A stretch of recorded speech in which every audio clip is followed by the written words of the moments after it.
sampai sekarang. Perjalanan umat manusia sepanjang perjalanan mereka belum pernah kehilangan pesawat dengan sejumlah banyaknya penumpang yang nggak ketahuan di mana. Apa ibu? Jasadnya, puingnya nggak ketemu sampai sekarang. Amerika turun, Inggris turun, Australia turun, semua turun, nggak ketemu ibu. Subhanallah. Begitu penting, meskipun jasadnya saya mau lihat. Ibu, untuk apa? Bisa dikuburkan supaya tahu kuburannya. Minha khalaqnakum wa fiha nu'idukum wa minha nukhrijukum taratan ukhra. Kata Allah, kamu berasal dari tanah dan kamu akan kembali ke tanah, dan dari tanah itulah kamu akan dibangkitkan apa? Menghadap Allah Subhanahu wa taala. Saya tanya sama istri saya waktu mau tidur, kamu bersedia nggak mendampingi saya sampai kuburan? Sampai kuburan? Berat amat. Ya bu, ya paling saya bisa mengantarkan. Ya bu ya, pakai kafan sampai. Paling mengantar sampai kuburan. Mau ikut sampai di dalam kuburan mana bisa? Bu, saya bilang nggak setia kamu. Subhanallah. Ibu sekalian, ternyata pasangan kita yang paling setia pun tidak bisa mendampingi kita sampai kuburan ibu. Benar bu? Tanya sama suaminya ibu, mau nggak dia mendampingi ibu sampai dalam kuburan itu? Tanya sama pak bapak yang ngurusin istrinya 25 tahun tadi itu. Tanyakan sama dia, kalau istrimu masuk kuburan, mau nggak kamu dampingi sampai kuburan? Nggak akan mau ibu. Nggak akan mau ibu. Kesetiaan manusia terbatas. Tetapi siapa yang akan mendampingi ibu nanti dalam kuburan? Amal ibu. Tetapi mengapa amal ini nggak kemudian diperhatikan? Ibu siapkan untuk suaminya makanan, minuman, pakaian, istirahatnya dijaga, jangan sampai terganggu. Kenapa ibu tidak menjaga amalnya seperti itu? Padahal amal ibu yang paling setia mendampingi sampai ke dalam kuburan, bahkan nanti membela anda di depan Allah Subhanahu Wa Taala. Luar biasa itu. Ibu sekalian, ya ternyata manusia ini begitu penuh dengan kelemahan. Ya, ketika harus berjalan menuju Allah, kalau dia sendirian, dia merasa kesepian pasti. Ya, makanya perlu diingat-ingatkan terus. Kamu menuju kepada Allah, bekalmu apa? Bekalmu apa?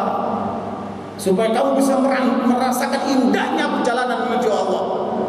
Makanya Syekh Ibnu Taimiyah rahimahullah mengatakan, jangan kalian akan berharap masuk surga yang indah itu di akhirat sana sebelum kalian merasakan nikmatnya, indahnya kehidupan di jalan Allah di dunia ini. Kata Ibnu Taimiyah, jangan anda mimpi berharap untuk masuk surga yang indah di surga sana sebelum kamu merasakan indahnya kehidupan kamu dalam perjalanan menuju Allah. Keluarlah kata-kata Syekh Ibnu Taimiyah. Ibu catat kata-katanya ini. Apa kata dia? Al jannatu fi qalbi, aina dhahabtu fahiya ma'i. Kata Ibnu Taimiyah rahimahullah, surga itu ada di dadaku. Kemanapun saya pergi, dia menyertaiku. Subhanallah. Iman itu ada di sini. Imanlah yang melahirkan keindahan dalam hidup ibu sekalian.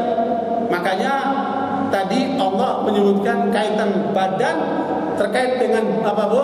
Tanah. Tetapi kaitan dengan yang kedua, apa itu bu? Ketika sempurnakan jiwa itu, aku tiupkan ruhku kepadanya. Inilah yang dirasakan oleh Syekh Ibnu Taimiyah. Surga itu ada di dadaku, kemana aku pergi dia bersamaku. In qataluni faqatli syahada. Kalau mereka membunuh aku, matiku syahid. Wa in sajanuni fasijni khalwa. Kalau mereka memenjarakanku, penjara bagiku adalah tempat untuk berkhalwat. Wa in taraduni fatardi siyaha. Kalau mereka mengusirku dari negeri ini, kepergianku adalah dharma wisata. Kita akan rasakan perjalanan bersama-sama menuju Bangka Belitung, kita akan merasakan nikmatnya ini. Apa itu? Ketika aku tiupkan rohku kepadanya, kemudian malaikat-malaikat pun bersujud kepadanya. Ibu sekalian, maknanya apa ya Bu? Maknanya apa ya? Roh kita ini, jiwa kita ini tidak akan pernah menemukan kebahagiaannya kalau kita tidak hubungkan dia dengan Allah. Itulah yang tadi disebutkan oleh Nabi Isa alaihissalam. Lisannya terhubung zikirnya kepada Allah, diamnya berfikir ke arah Allah, dan pandangannya pun pandangan yang tertuju ke arah Allah untuk ambil pelajaran dia. Subhanallah ibu sekalian. Makanya roh ini ibu sekalian dalam penelitian ilmiah ya menyebutkan manusia kan ada dua unsur, jasmani dan apa? Rohani. Jasmani itu oleh mereka disebut dengan hard skills. Ya, rohani oleh mereka disebut dengan soft skills. Ya, mungkin mudah gampang supaya ibu ini terbayang. Ibu lihat komputer, ya kan? Ibu lihat televisi. Dohirnya barangnya itu namanya hard skill, apa? Hardware. Ya, ibu lihat dohirnya televisi, komputer itu namanya apa? Hardware. Kalau ada televisi, ada komputer di rumah ibu, tapi nggak nyala, ibu bilang apa? Ibu bilang apa? Apa artinya ini kalau dia nggak ada isinya kan? Apa artinya barang ini kalau tidak berfungsi? Ya, dia cuma seonggok barang saja. Itulah gambaran daripada badan-badan ibu sekalian, kita semua ini. Ini adalah apa? Hardware. Persis seperti komputer, televisi yang ibu taruh di rumahnya itu. Dia nggak berfungsi kalau tidak ada software, kalau tidak ada programnya. Nah, di dalam diri manusia ini ternyata ada namanya soft skills. Inilah jiwa kita yang memprogram seluruh anggota tubuh kita ibu sekalian. Tetapi pengendalinya di mana ini ibu? Ya, supaya program badan kita ini bagus.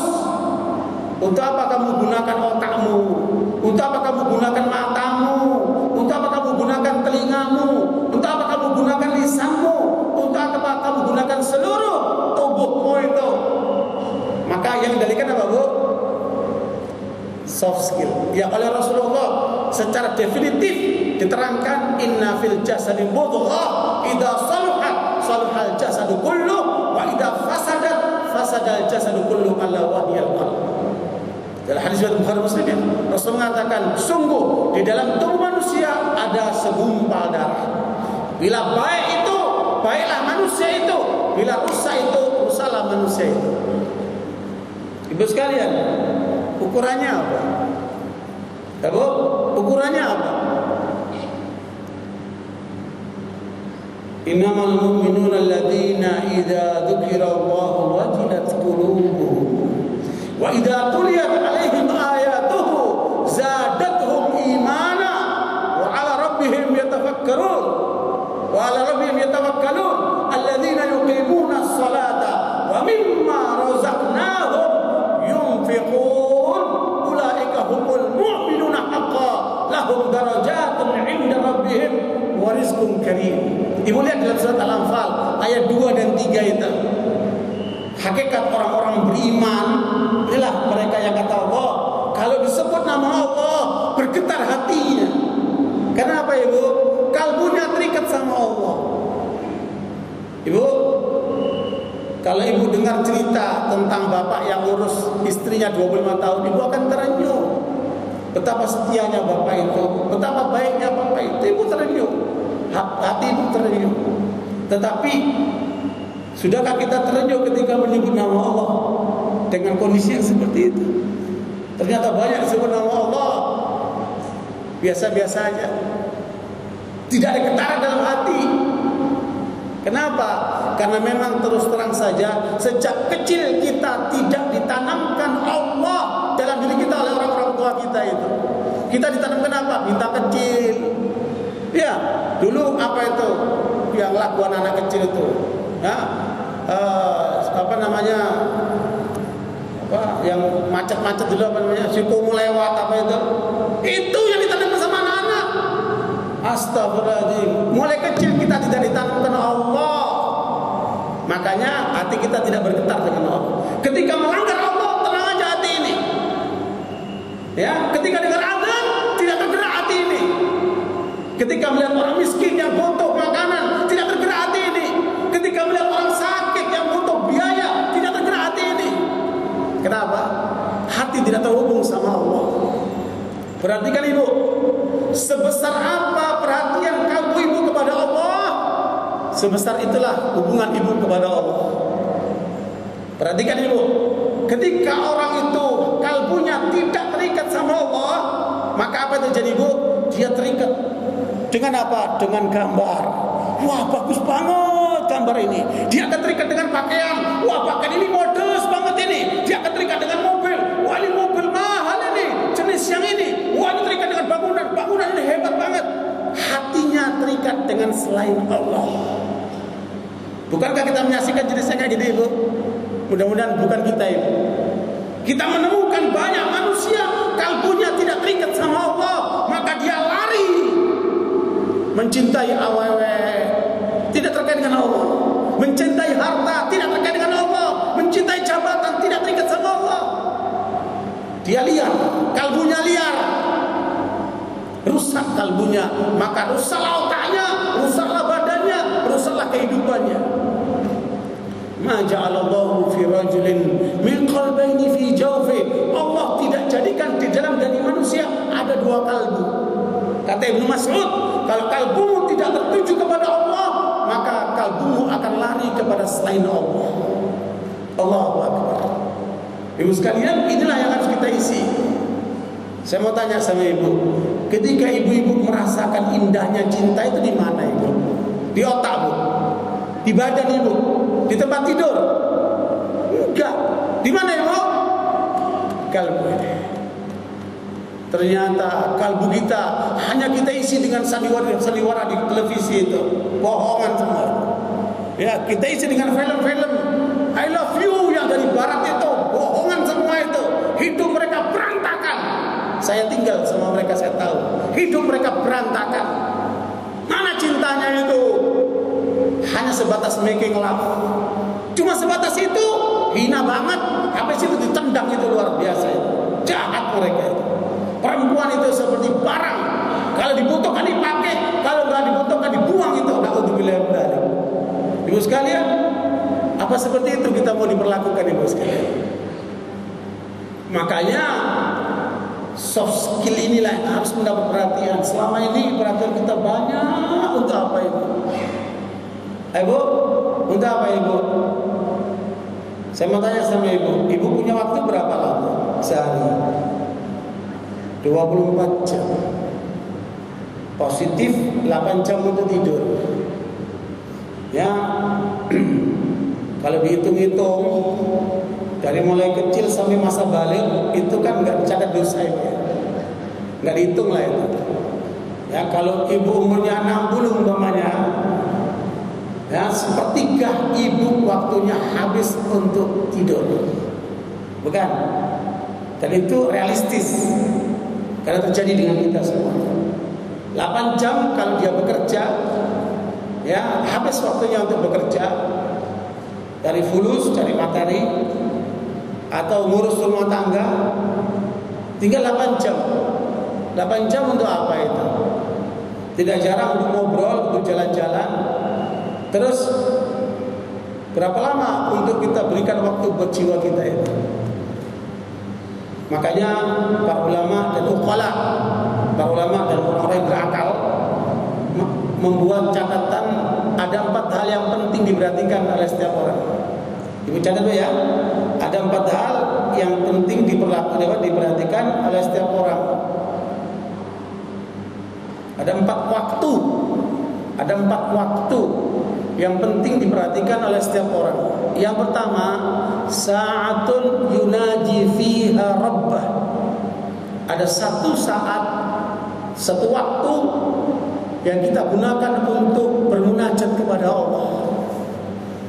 Ibu harus menyiapkan waktu untuk Allah. Sekedar informasi, ada kejadian menarik di Riyadh, Saudi Arabia beberapa waktu yang lalu. Seorang wanita anak SMP perempuan itu pulang pergi dari sekolahan ke rumahnya itu jalan kaki karena nggak terlalu jauh. Rupanya sudah sekian lama diamati oleh seorang pria, yang kemudian pria ini nekat menyekap perempuan ini, kemudian dimasukkan ke dalam bagasi mobil. Ya, perempuan ini disekap oleh laki ini, dimasukkan ke dalam bagasi mobil. Kemudian dia tutup, dia berjalan kencang ke wilayah daerah sepi. Ya, wilayah daerah sepi yang di situ nggak ada penduduknya karena daerah sepi. Sudah nyampe di daerah itu, dengan bergairah laki ini punya niat buruk sama perempuan ini, ingin diperkosa. Ketika dibuka garasi mobilnya nggak bisa. Ya, perjalanan dari mulai zuhur, dari mulai dia larikan ke tempat sepi itu sampai terdengar suara azan asar. Dia tidak bisa membuka bagasi itu, karena dia takut perempuan di dalam ini meninggal, mati karena kurang oksigen atau apa. Dia bingung, kalau hubungi orang nanti ketahuan dia orang penjahat. Tapi takut perempuan ini meninggal, dan dia pun bisa berbuat apa-apa. Akhirnya demi menyelamatkan perempuan ini, dia lari ke bengkel yang terdekat. Bengkel itu berusaha membantu buka, tidak bisa buka, dan dia nggak beritahukan apa di dalam mobil itu. Kalau ketahuan, ditangkaplah orang itu, dipukul orang itu kan. Dia nggak nyebutkan apa di dalam itu. Dibuka-buka sama tukang bengkel, tidak bisa terbuka. Dia bingung, dia datang ke polisi lapor supaya bagaimana membuka mobil ini karena di dalamnya ada orang. Ya, takut nanti mati nih orang. Polisi pun bingung. Kemudian dipanggil tukang las untuk dilas itu supaya dibuka. Ternyata tidak bisa juga. Tidak bisa terbuka. Ini kejadian ibu di Riyadh. Akhirnya mereka punya pikiran ini bukan hal yang normal. Ini pasti ada gangguan jin atau apa. Dipanggillah seorang ulama yang biasa ruqyah, diruqyahlah di tempat itu, dan ternyata dibuka sekedar saja langsung buka itu. Itu sudah menjelang maghrib, tetapi perempuan ini masih seger bugar, tidak kelihatan loyo, tidak terkelihatan seperti orang yang mau mati. Kemudian ulama ini nanya, apa yang terjadi dengan engkau? Kata dia, tadi saya disekap sama lelaki ini dari mulai setelah duhur. Ya, kemudian saya nggak tahu apa maksud dia. Kemudian saya dimasukkan ke dalam bagasi mobil ini. Terus ditanya perempuan ini, apa yang menyebabkan kamu kok sampai bertahan, sampai hidup seperti ini? Kata dia, saya senantiasa menjaga hubungan sama Allah dengan menjaga wirid pagi dan sore. Jadi dia berzikir pagi dan sore, dan mudah-mudahan dengan itu Allah menyelamatkan saya. Ibu sekalian, pelajaran apa? Penting sekali ibu. Siapa yang berlindung kepada Allah, Allah pasti melindungi dia. Ya, siapa yang mendekat sama Allah satu jengkal, satu depa, Allah mendekat sama dia satu jengkal, seperti itu. Ya, makanya ibu sekalian, ini pelajaran penting. Makanya kembali kepada yang pertama tadi, ada satu saat kita bermunajat sama Allah. Ya, selain sholat, selain baca Quran, ada munajat, berzikir, berdoa sama Allah SWT. Yang kedua, ada saat di mana wasa'atun yuhasibu bihi nafsah. Ada satu saat untuk introspeksi diri. Ada saat untuk introspeksi diri. Adalah waktu yang sudah siapkan dalam sehari itu kita murojaah, kita introspeksi diri. Apa yang sudah kita lakukan hari ini? Kalau memang ada baik, minta sama Allah supaya diterima sebagai amal saleh. Kalau ada perbuatan yang buruk, minta sama Allah untuk diampunkan. Dan semoga hari esok lebih baik daripada hari ini. Ada saat kemudian kita melakukan introspeksi diri. Kata Umar, hasibu anfusakum qabla an tuhasabu. Introspeksilah dirimu sebelum kamu dihitung, dihisab oleh Allah. Kemudian yang ketiga, wasa'atun yatafakkaru fiha makhluqatillah. Ada satu saat yang ketiga engkau berfikir terhadap makhluk-makhluk Allah. Ada satu saat yang ketiga engkau gunakan waktu untuk berfikir terhadap makhluk-makhluk Allah. Dan insyaallah poin ketiga ini kita akan coba terapkan dalam perjalanan menuju Bangka Belitung. Ya, supaya kita banyak berpikir, dan apa yang kita pikirkan nanti kita bicarakan. Ya, itu ada saat di mana kita memikirkan makhluk-makhluk Allah. Ibu sekalian, yang keempat, wasa'atun yaqdi fiha hajat. Ada satu saat di mana orang itu menyalurkan hajatnya. Hajat makan, hajat minum, hajat buang air, hajat sama pasangannya, ya Bu ya. Ada satu saat dia menyalurkan hajat. Paling tidak 3 itu, 4 itu hal yang penting yang menjadi perhatian setiap orang. Ibu sekalian, kita akan lebih fokus pada bagian yang ketiga, yang itu terkait dengan seluruh bagian itu, Ibu. Sebab kalau akal ini berfungsi, maka hubungan sama Allah akan bagus, hubungan sama manusia akan bagus, hubungan sama diri sendiri akan bagus, hubungan dengan alam semesta akan bagus. Ya, makanya manusia itu sangat tergantung dengan apa Ibu? Pikirannya. Dalam bahasa Inggris, dan ini penelitian dari Barat, manusia itu dapat diukur dengan 3 hal. Nah, ini bukan Al-Quran dan hadis, tapi penelitian di Barat. Ya, yang pertama, manusia diukur dengan apa? Knowledge. Meskipun tidak setuju saya sepenuhnya. Ya, paling tidak ini sekedar informasi saja. Manusia itu diukur dengan apa? Knowledge. Knowledge itu apa? Pengetahuannya. Ya, nilainya manusia sangat tergantung dengan pengetahuannya. Mengapa Ibu lihat ada seorang yang dapat gaji 100 juta, 50 juta, ada orang yang berpenghasilan sampai miliaran dalam sehari. Bahkan kemudian ada yang dapat dalam sebulan cuma dapat 1 juta. Itu tergantung apa itu? Knowledge. Ya, Ibu lihat kehidupan manusia yang menggunakan akalnya pasti penghasilannya paling besar. Yang menggunakan ototnya pasti penghasilannya apa Bu? Kecil. Ibu perhatikan kehidupan manusia. Ya, sangat tergantung dengan knowledge. Ibu akan dihargai oleh orang lain yang diukur dengan apa Bu? Pengetahuan Ibu, knowledge Ibu. Seperti itu. Makanya knowledge kita harus diupdate terus. Ya, pengetahuan kita harus ditambah terus. Kalau datanya pengajian cuma tidur kok, ya nggak dapat apa-apa dia. Knowledge-nya tidak terupdate dia. Oke, kemudian yang kedua, attitude. Attitude ini apa? Perangai. Ya, perangai, perilaku. Jadi knowledge akan mempengaruhi perilaku orang. Ya, kalau Ibu lihat ada orang yang sopan, itu pasti knowledge-nya bagus dia. Kalau Ibu lihat ada orang yang mulia jiwanya, perilakunya apa namanya, karakternya, Ibu pasti tahu orang itu knowledge-nya bagus. Jadi pengaruh knowledge. Kemudian yang ketiga adalah performance, penampilan. Ya, makanya Ibu lihat penampilan orang akan menggambarkan attitude dan knowledge-nya itu. Ya, kalau Ibu lihat penampilan orang yang beringas, itu pasti attitude-nya nggak bagus, pasti knowledge-nya nggak bagus itu. Ya kan, seperti itu.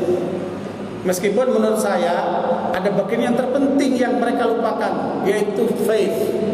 Itu apa? Iman.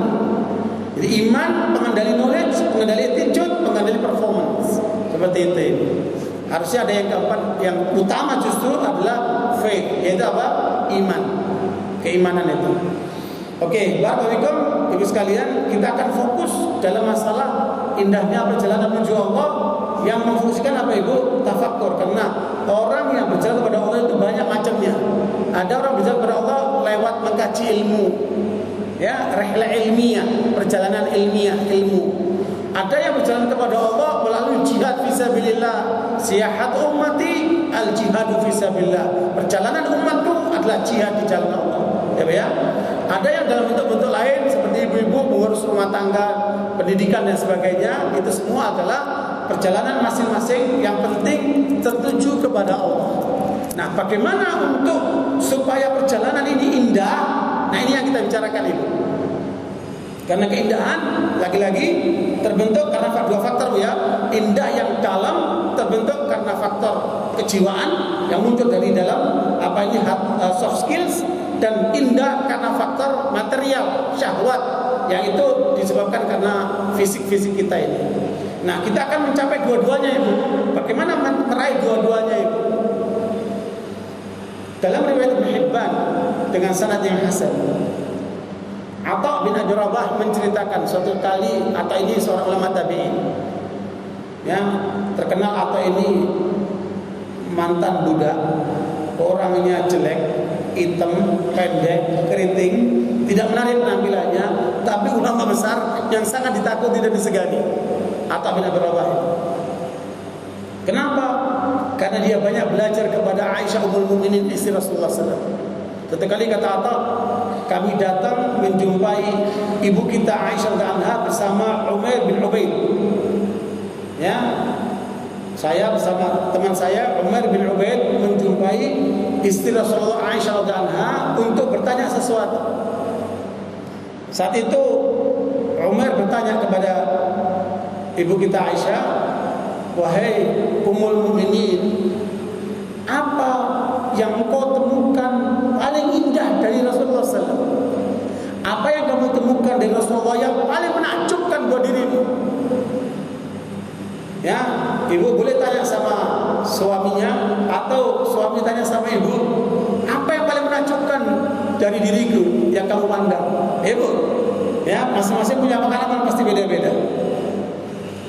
Nah, kata Aisyah, yang paling menakjubkan yang aku temukan dari Rasulullah yaitu pada suatu malam Rasulullah bilang begini sama aku, da'ini ya Aisyah ata'abbadu rabbi hadhil lailah.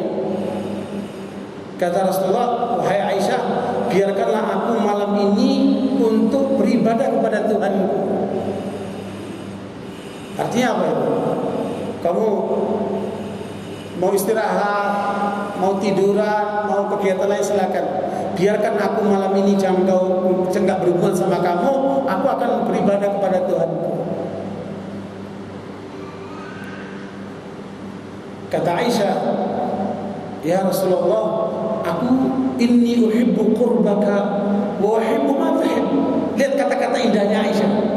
Kata Aisyah, ya Rasulullah, aku senang kalau dekat dengan engkau. Dan aku mencintai apa yang kau cintai. Oh, perhatikan kata-kata yang kedua. Aku mencintai apa yang kamu cintai.